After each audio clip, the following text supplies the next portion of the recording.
58이라는 나이를 어떻게 설명해야 할까요?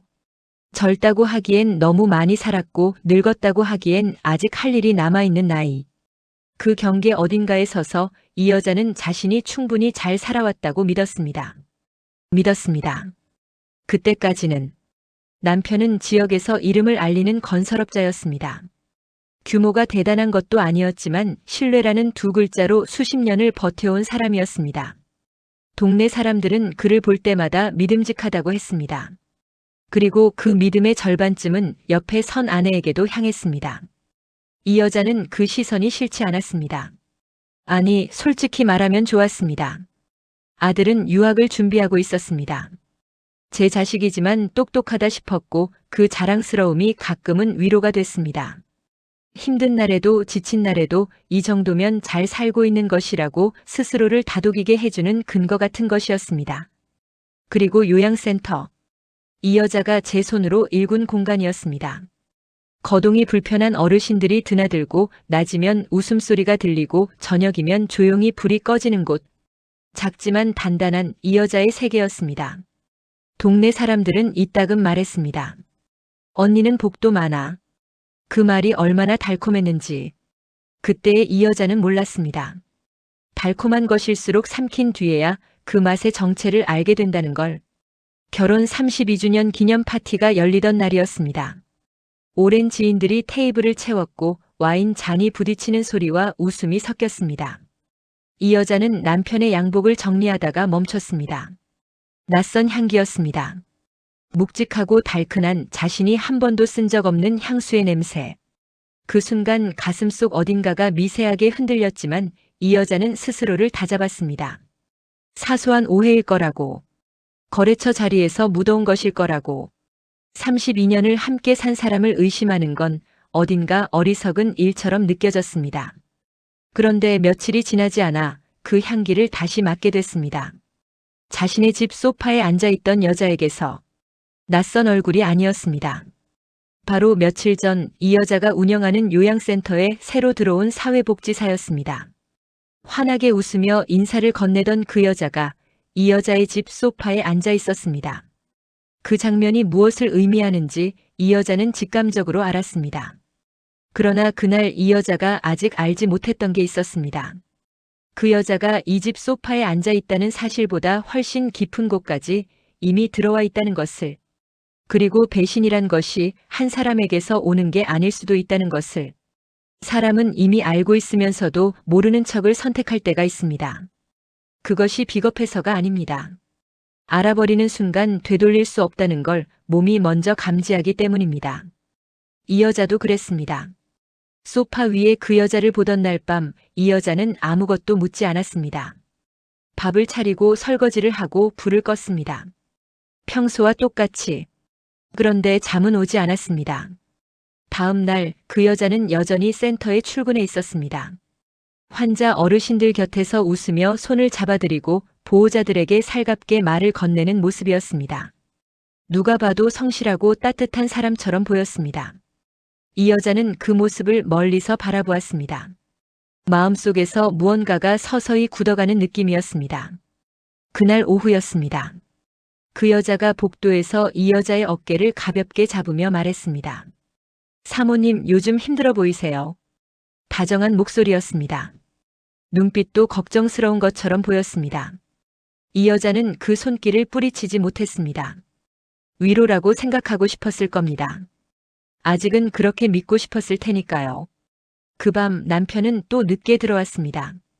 술 냄새가 났습니다. 씻고 나온 남편은 평소처럼 침대에 누워 휴대폰을 들여다봤습니다. 이 여자는 눈을 감은 척 누워 있었습니다. 그러다 잠깐 화면이 이 여자 쪽으로 기울었습니다. 한 줄의 메시지가 보였습니다. 오늘도 고마웠어요. 대표님. 짧은 문장이었습니다. 그러나 그 안에 담긴 온도가 있었습니다. 업무적인 감사가 아니었습니다. 오랜 시간 쌓인 사람들 사이에서만 나오는 그런 온도였습니다. 대표님. 이 여자는 그 호칭을 머릿속에서 천천히 되뇌었습니다.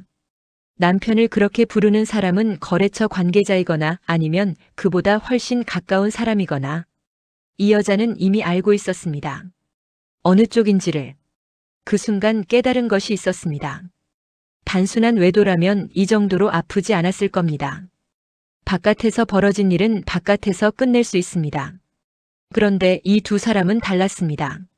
한 사람은 이 여자의 집 소파에 앉았고 또 한 사람은 이 여자의 센터 복도에서 어깨를 잡았습니다. 그들은 이미 이 여자의 삶 한가운데로 들어와 있었습니다. 표면은 아무것도 변하지 않은 것처럼 보였습니다. 센터는 돌아갔고 남편은 출근했고 이 여자는 아침마다 밥을 차렸습니다. 하지만 균열은 그런 식으로 시작됩니다. 소리 없이 천천히 보이지 않는 곳부터. 이 여자가 아직 알지 못한 것이 하나 더 있었습니다. 배신은 그 여자와 남편 두 사람으로 끝나지 않았다는 것을. 이 여자가 가장 믿었던 또 다른 사람이 이미 그 균열 너머에 서 있었습니다. 세상에서 가장 오래된 상처는 가장 가까운 사람에게서 옵니다. 남편의 배신을 알게 된 뒤로 며칠이 지났습니다. 이 여자는 울지 않았습니다. 아직은 울 수가 없었습니다. 눈물이 나오려면 실감이 있어야 하는데 이 여자의 몸은 아직 그것을 실감으로 받아들이기를 거부하고 있었습니다. 그저 매일 아침 일어나고 센터에 나가고 밤이 되면 불을 껐습니다. 아들이 집에 들른 건 그 즈음이었습니다. 모처럼 얼굴을 보이길래 이 여자는 반가웠습니다. 밥을 차리는데 아들이 식탁 앞에 앉아 조용히 말을 꺼냈습니다. 무겁게 뜸을 들이다가 결국 이렇게 말했습니다. 엄마 아빠가 요즘 힘들어. 괜히 일 크게 만들지 마. 숟가락을 내려놓았습니다. 이 여자는 아들의 얼굴을 바라봤습니다. 아들은 시선을 피했습니다. 그 시선 속에 이미 답이 있었습니다. 아들은 알고 있었습니다. 언제부터인지는 알 수 없었지만 이미 알고 있으면서 이 여자에게는 말하지 않았습니다. 가슴이 무너지는 데는 시간이 걸리지 않았습니다. 남편의 배신은 차갑게 느껴졌다면 아들의 그 한마디는 달랐습니다. 차갑지 않았습니다.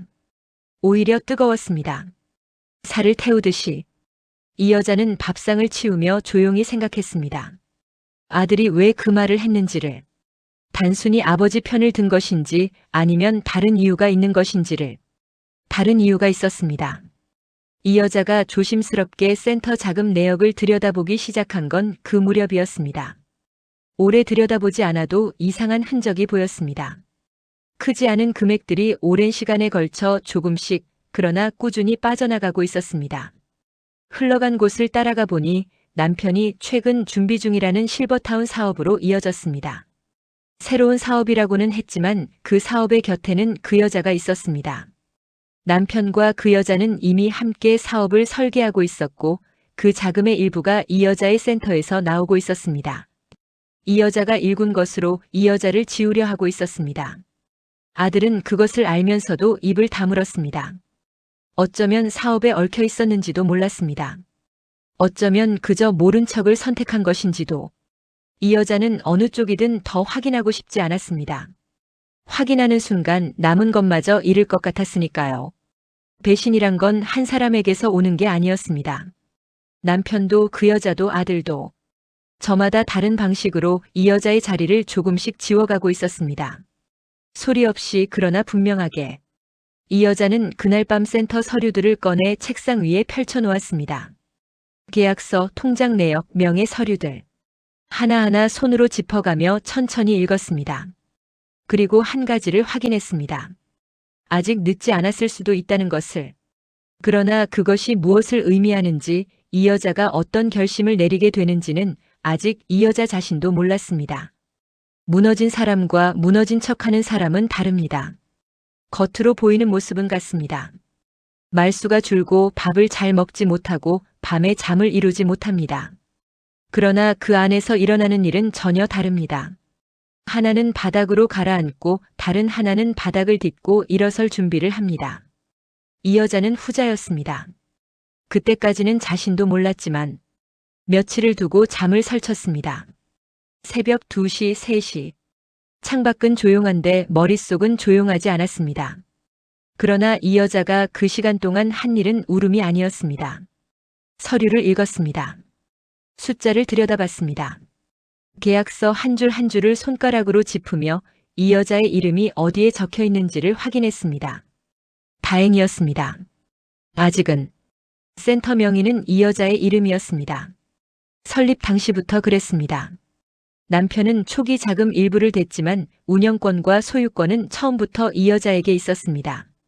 남편은 그것을 대수롭지 않게 여긴 모양이었습니다. 아내가 가진 것이니 곧 자신의 것이기도 하다는 식으로 32년을 그렇게 살아왔으니 그 착각이 어디서 왔는지는 어렵지 않게 짐작이 됐습니다. 하지만 법은 그렇게 보지 않습니다. 이 여자는 그 사실을 새삼 확인하면서 오랫동안 그 자리에 앉아 있었습니다. 바깥에서 새벽바람 소리가 들렸습니다. 남편은 옆방에서 자고 있었습니다. 그 소리가 이상하게 멀게 느껴졌습니다. 그 무렵 이상한 소문이 들려왔습니다. 센터를 드나드는 환자 보호자 중 한 명이 조심스럽게 말을 꺼냈습니다. 그 여자 사회복지사가 보호자들에게 은근슬쩍 말을 흘리고 다닌다는 것이었습니다.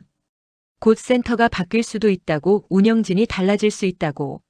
직접적으로 말하지는 않았지만 듣는 사람이 불안을 느끼기에 충분한 방식으로. 이 여자는 그 말을 전해 들으며 잠시 눈을 감았습니다. 그 여자가 이미 이 공간 안에서 자신의 자리를 만들어가고 있었습니다. 환자들의 신뢰를 조금씩 가져가고 보호자들의 불안을 심어두고 때가 되면 자연스럽게 이 자리에 앉으려는 것처럼 보였습니다. 치밀하다면 치밀한 일이었습니다. 남편 혼자 생각해낼 수 있는 방식은 아니었습니다. 이 여자는 그날 결심했습니다. 울지 않기로. 슬픔은 나중에 해도 됩니다. 억울함도 배신감도 가슴이 찢기는 그 감각도. 지금 이 순간은 그것들을 느낄 때가 아니었습니다. 감정은 잠시 서랍 안에 넣어두기로 했습니다. 꼭 닫아두고. 이제부터는 계산이었습니다. 이 여자는 조용히 수첩을 꺼냈습니다. 그동안 확인한 자금 흐름, 명예 서류, 계약 내용들을 하나하나 정리해 적어 내려갔습니다. 손이 흔들리지 않았습니다. 오히려 이상하리만치 차분했습니다. 무언가를 잃었을 때 사람은 비로소 무엇이 남아있는지를 보게 됩니다. 이 여자에게 남아있는 것이 보이기 시작했습니다. 그리고 그 다음에 이 여자가 한 일은 남편도 그 여자도 아들도 전혀 예상하지 못한 방향이었습니다. 조용했기 때문에 더 깊이 파고드는 그런 방식이었습니다. 조용한 사람이 움직이기 시작할 때 주변은 한동안 눈치채지 못합니다. 이 여자도 그랬습니다. 겉으로는 달라진 것이 없었습니다. 아침이면 센터에 출근했고 어르신들 손을 잡았고 직원들과 인사를 나눴습니다. 그 여자 사회복지사와 마주쳐도 눈을 피하지 않았습니다. 평소와 같은 얼굴로, 평소와 같은 목소리로. 아무것도 모르는 사람처럼. 그러나 그 안에서는 전혀 다른 일이 진행되고 있었습니다. 저는 먼저 변호사를 만났습니다. 오래된 지인이었고 신뢰할 수 있는 사람이었습니다. 센터 명의와 운영권 구조를 검토해달라고 했습니다. 변호사는 서류를 훑어보더니 말했습니다. 저의 권한이 생각보다 훨씬 단단하다고. 남편이 투자자로 이름을 올리고 있긴 하지만 운영에 관한 결정권은 온전히 저에게 있다고. 저는 그 말을 들으며 오랜만에 숨을 제대로 내쉬었습니다. 그 다음은 이사회였습니다. 센터 설립 초기부터 함께 해온 이사 몇몇에게 조용히 연락을 돌렸습니다. 사적인 자리였습니다. 밥을 먹으며 차를 마시며 그동안 센터 자금이 어떻게 흘러갔는지를 천천히 설명했습니다. 감정을 앞세우지 않았습니다. 숫자를 보여줬고 서류를 내밀었습니다. 사실만을 말했습니다. 이사들의 표정이 굳어가는 것을 저는 조용히 지켜봤습니다. 며칠 뒤 공식 이사회가 소집됐습니다. 남편도 자리에 있었습니다. 투자자 자격으로. 저는 의장석에 앉았습니다. 그 자리가 원래 자신의 자리라는 듯 자연스럽게. 남편은 처음에는 태연한 척했습니다. 그러나 안건이 하나씩 처리되는 동안 그의 얼굴에서 서서히 여유가 사라졌습니다. 운영권은 저의 단독 권한으로 재확인됐습니다. 외부 자금 유출에 대한 감사도 공식 절차로 올라갔습니다. 남편이 무언가를 말하려 했지만 이사회는 이미 정해진 방향으로 흘러가고 있었습니다. 저는 그날 이사회가 끝난 뒤에도 아무 말을 하지 않았습니다. 그로부터 한 달이 지났습니다. 남편의 회사에 세무조사가 들어갔습니다. 어디서 시작된 것인지, 누가 무엇을 했는지 저는 끝내 말하지 않았습니다. 다만 준비된 것들이 있었고 때가 되자 움직였을 뿐입니다.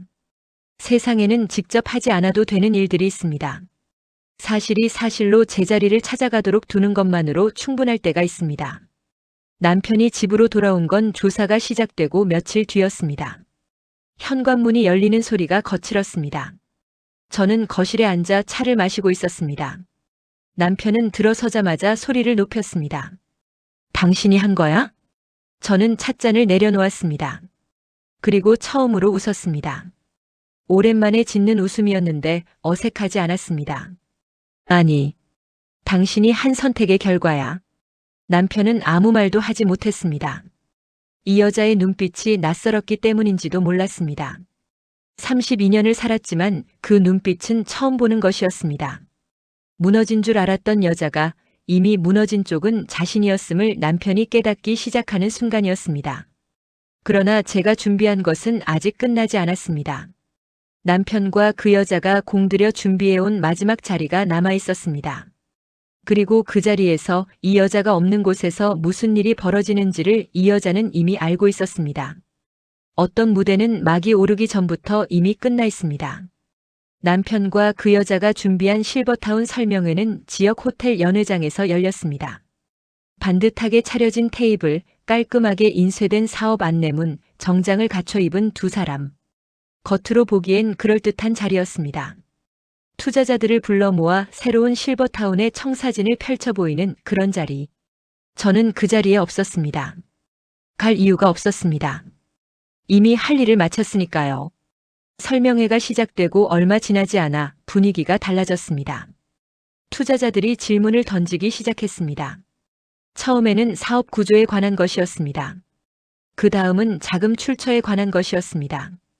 남편은 능숙하게 답하려 했지만 질문은 점점 구체적으로 파고들었습니다. 어디서 흘러나온 말인지 그 자리에 있던 사람들은 이미 무언가를 알고 온 것 같았습니다. 소문은 발이 빠릅니다. 특히 좁은 지역 사회에서는 더 그렇습니다. 부인 돈으로 사업 벌이다가 들켰다. 말은 그렇게 단순하게 돌았습니다. 사실의 전부는 아니었지만 핵심은 담겨 있었습니다. 그것으로 충분했습니다. 투자자들은 하나둘 자리를 정리했습니다. 계약서에 도장을 찍으려던 손이 멈췄습니다. 다음에 다시 이야기하자는 말을 남기고 일어서는 사람, 말없이 안내문만 두고 나가는 사람. 연회장은 예상보다 훨씬 빨리 조용해졌습니다. 남편은 그날 집에 들어오지 않았습니다. 그 여자가 저를 찾아온 건 설명회가 끝나고 이틀이 지난 뒤였습니다. 센터로 왔습니다. 퇴근 시간이 지나 직원들이 거의 없는 시간을 골랐습니다. 이 여자는 원장실에 혼자 있었습니다. 문이 열리고 그 여자가 들어섰을 때 저는 서류에서 눈을 들어 바라봤습니다. 그 여자의 얼굴에는 당혹스러움과 억울함이 뒤섞여 있었습니다. 무언가를 호소하려는 사람의 표정이었습니다. 그러나 말문을 여는 데는 시간이 걸렸습니다. 잠시 침묵이 흘렀습니다. 왜 이렇게까지 하세요? 저는 그 말을 듣고 잠시 그 여자를 바라봤습니다. 대답을 고르는 것이 아니었습니다. 그 얼굴을 제대로 보고 싶었습니다. 처음 센터에 들어왔을 때의 환한 웃음, 소파에 앉아있던 날의 그 얼굴, 복도에서 어깨를 잡던 손길. 그 모든 장면이 겹쳐 보이다가 사라졌습니다. 저는 조용히 말했습니다. 난 32년을 잃었어. 당신은 이제 시작이잖아. 짧은 말이었습니다. 그 이상은 하지 않았습니다. 설명도 질책도 눈물도 없었습니다. 그 여자가 무슨 말을 더 하려는지 기다리지 않았습니다. 시선을 다시 서류로 내렸습니다. 그것으로 충분했습니다. 그 여자는 아무 말도 하지 못하고 나갔습니다. 문이 닫히고 나서 저는 오랫동안 그 자리에 앉아 있었습니다. 통쾌하거나 후련한 감각을 기대했다면 그것은 아니었습니다. 그보다는 조용했습니다. 물이 빠진 뒤에 해변처럼 소란이 지나간 자리에 남는 그 고요함이었습니다. 32년. 소리로 내뱉고 나니 비로소 실감이 났습니다. 긴 시간이었습니다. 그 안에 담겼던 것들, 믿었던 것들, 지켜온 것들이 한꺼번에 떠올랐다가 가라앉았습니다. 저는 눈을 감지 않았습니다. 그냥 그 감각을 가만히 견뎠습니다. 이제 하나가 남아 있었습니다. 마지막으로 정리해야 할 것이 있었습니다. 가장 오래된 것, 가장 무거운 것. 남편과 그 여자보다 더 오랫동안 이 여자 곁에 있었던 사람과의 일이 아직 끝나지 않았습니다. 이혼 서류가 책상 위에 놓이던 날 저의 손이 어땠는지는 아직 아무도 모릅니다. 끝이라고 생각했던 것이 사실은 시작이었습니다. 이혼 서류에 도장을 찍던 날은 맑았습니다. 이상하게도 맑았습니다. 이런 날에는 흐리거나 비가 와야 어울릴 것 같은데 하늘은 아무것도 모른다는 듯 환했습니다. 이 여자는 법무사 사무실을 나오며 잠깐 하늘을 올려다봤습니다. 그러고는 차에 올라탔습니다. 눈물은 나오지 않았습니다. 언제 울었는지 기억을 더듬어 보면 사실 저는 이 긴 시간 동안 제대로 운 적이 없었습니다. 울 틈이 없었던 것인지 울음이 나올 자리를 스스로 막아버린 것인지 그것도 이제는 알 수 없었습니다. 다만 그날 차 안에서 잠시 손을 무릎 위에 올려놓고 가만히 있었습니다. 오래 아무 생각 없이 아들이 전화를 해온 건 그날 저녁이었습니다. 밥은 먹었냐고 물었습니다. 저는 먹었다고 했습니다. 짧은 침묵이 흘렀습니다. 그리고 아들이 조심스럽게 물었습니다. 엄마 후회 안 해? 저는 잠시 생각했습니다. 후회. 그 단어를 입안에서 천천히 굴려봤습니다. 32년의 결혼이 끝났습니다. 가족이라고 불렀던 구조가 해체됐습니다. 후회가 없다고 하면 거짓말일 수도 있었습니다. 다만 그 후회가 무엇을 향한 것인지가 달랐습니다.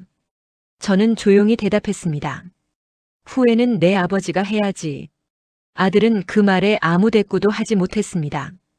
전화가 끊기고 나서 저는 휴대폰을 식탁 위에 내려놓았습니다.